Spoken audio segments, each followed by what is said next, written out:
Hey everybody, welcome to the channel. My name is Cage. Today I wanted to talk about my Ibanez RG550 Genesis series in Desert Sun Yellow. So I thought I'd play for you guys the first jam that I wrote on it. So I've had this guitar for about a year, and so far so good, I gotta say. After playing this guitar for a while, I think that it really holds up to the Ibanez expectation. So first off, I want to tell you about the modifications I've made to this guitar. It's not much. The only thing I've changed are the plastic knobs. I put a Dimarzio X2N here in the bridge position, as well as a Dimarzio Dominion in the neck position, and then I just put a colored pickup cover over the stock single coil. And I've been rocking the same setup that the guitar came with out of box. I haven't had to do any truss rod adjustments to this guitar. The bridge was balanced. When I got it out of the box, it was tuned about a half step down, and so I brought it up to pitch, and it was perfectly balanced. So I really haven't had to do anything in regards to that. I'll give you a couple of the specs on this guitar. So first off, it is the RG550 reissue, essentially. So we've got the original Ibanez square neck heel. I will say that if you're used to the all-access neck joint on the more modern Ibanez's, this one can take a little bit of getting used to.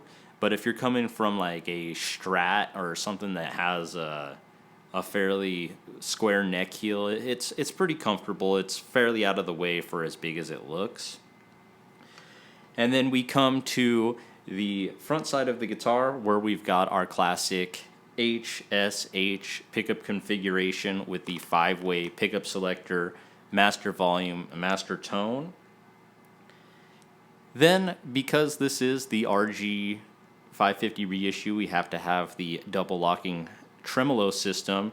So we have Ibanez's kind of refinement on the Floyd Rose, which is the Ibanez Original Edge locking nut as well. And then we will have some Godot tuning machines on this guitar. The Ibanez Edge is definitely a very refined feeling double locking bridge as far as like how smooth the bar operation is. You can really get some crazy flutter with this, like no other bridge, honestly. So I think that there's definitely a reason why guys like Steve I and Joe Satriani stick with the original Edge Tremolo, and that's because it's extremely functional, very reliable, and holds tune really great. But also, it just has a great hand feel. It definitely feels like this bridge was designed for this style of guitar rather than like just trying to put a piece of existing hardware onto a guitar or build a guitar around a piece of existing hardware. This feels like Ibanez definitely made the Edge Tremolo for their guitars. And yeah, I can't say enough good things. This is one of my favorite bridges.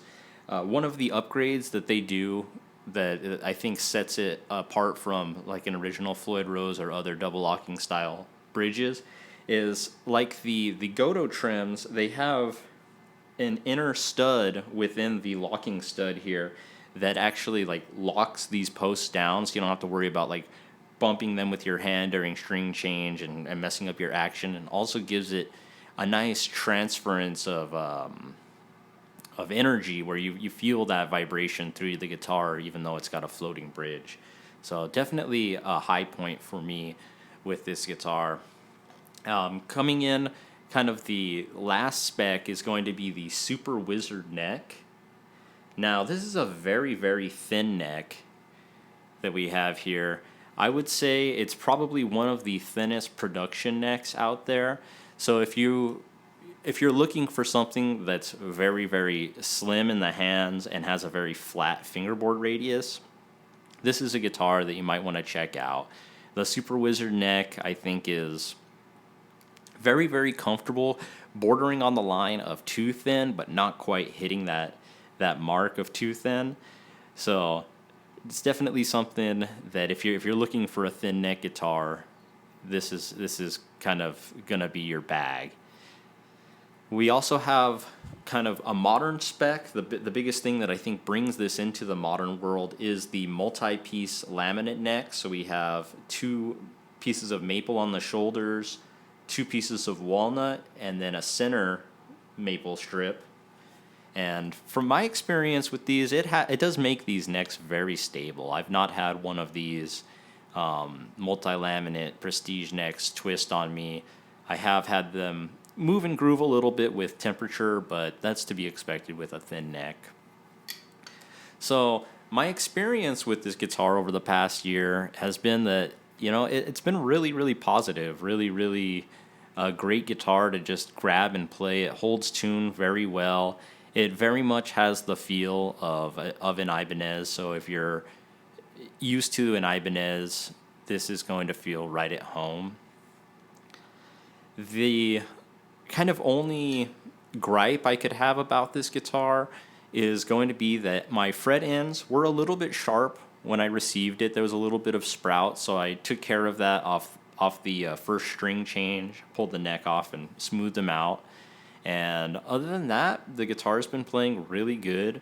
Like I said, I have kept the action right where it came out of the box. For me, it's perfectly comfortable low action. And I think that when I got this guitar, they were still at the $999 mark, which I really felt was a very appropriate and comfortable kind of price point for getting a higher end guitar that's not like super fancy. And so that's really what you're getting with this guitar is you're going to get a very nicely built high end guitar that has had some attention to detail, especially if you go in and look at like the trim route and cavity routes. It all looks very clean. So at $1,000, I think that's really kind of the most you can ask out of a guitar. Now I think these are currently sitting at about $11.99, which personally it does feel a little bit steep for kind of this guitar without having name brand pickups or anything like that.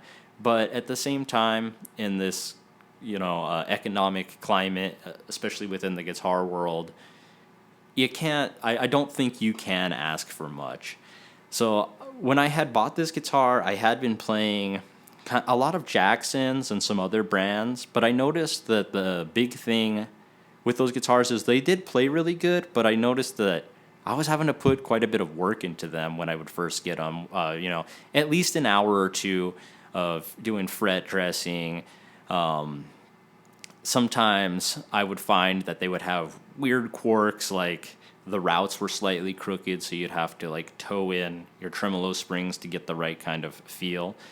And after I bought this guitar, I realized, that's why we Ibanez fanboys really stick with the brand of Ibanez, is that you kind of know what you're gonna get right off the bat. And with the fret sprout, to me, is like a non-issue. I've seen guitars from pretty much every brand and every price point with fret sprout in the last 5-6 years. So to me, that's really not something that would bother me at all with getting this guitar. But I do think that if this guitar, if these start getting into the $1,500 price point, I think that they're going to need to come with some sort of gig bag. That's another thing that I think would have made the buyer experience just a lot more fun, is if it had come with the gig bag and if it had come with like one of these little Ibanez tools. It was kind of a bummer to get just some loose Allen wrenches and no sort of case with a guitar in the $1,000 price range. But, that kind of is just the climate of guitars these days. So overall, I'm really happy with this guitar. I'm a big Ibanez fanboy. They're some of my favorite guitars. Steve Vai and Jose Triani are my favorite players, so I just gravitate towards the Ibanezes. But I do have to say, if you're looking for like the ultimate kind of super Strat, and you don't mind the bigger neck heel that these guys have, this is definitely a guitar worth checking out. One of the best things I can say about Ibanez is that if you order an Ibanez, it's not going to be like a shock. If you're used to Ibanez's, if you've played Ibanez's and you order one that you've never played before, it's not going to feel like a shock in your hands. I know that I've had kind of that experience where I'm expecting a certain neck feel or a certain neck shape, and then I order a guitar that I've never played before, and it's either like, wow, this is better than I thought it was, or, oh man, I really wish that I had gotten a chance to feel this before. But from my experience with Ibanez, especially if you're getting something that has any sort of the wizard neck, they're going to feel fairly similar. Like I said, this one's got probably the slimmest neck that you can get on a production guitar. So if that interests you, I think this is the guitar to check out. It is, at the end of the day, this is like a workhorse. So you're not getting a lot of frills. You are getting a good mod platform, and I can't recommend it enough, honestly. I've kind of thought this over quite a bit with making a review of this guitar, if I should talk it up as much as I had initially done in some of the first few videos I made. And I think that it is worth talking up. I think that if you're looking for a super Strat and you want high specs as far as great hardware that's going to last you a lifetime, good woods that are not going to twist and cause you issues later down the line, I think that this is really the best bang for the buck guitar. So let me know if you agree or disagree with that, or if you have a recommendation for another guitar in this price range that kind of hits all the specs on the head with the kind of quality. I would like to know what you guys are playing and what you guys think of them. But until next time, thanks for tuning in, and we'll see you later.